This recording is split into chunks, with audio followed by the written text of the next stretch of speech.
ఈశాన్యంలో శివుడు ఉంటాడు. అందుకే మన ఇళ్లలో ఈశాన్యంలో పూజామందిరం పెట్టమన్నారు.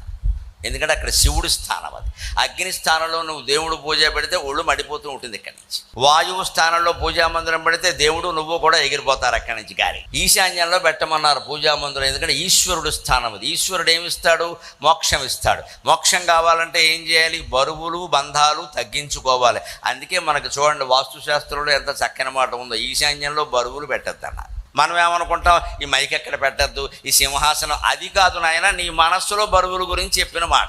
ఈశాన్యంలో బరువులు పెట్టద్దంటే అర్థం భౌతికమైన బరువులు పెట్టద్దని కాదు. నిజంగా కూడా అక్కడ బీరువా పెట్టామనుకోండి, ఏమవుతుంది? ఎవరో ఒకరు నువ్వు జపం చేసుకుంటే బీరువా తీస్తారు. అక్కడ చూసి లెక్కెడుతూ ఉంటే మన దృష్టి ఆ లెక్క మీద ఉంటుంది. అక్కడ ఈ గోల లేకుండా ఉండాలంటే ఈశాన్యంలో బీరువాలు ఉండదు.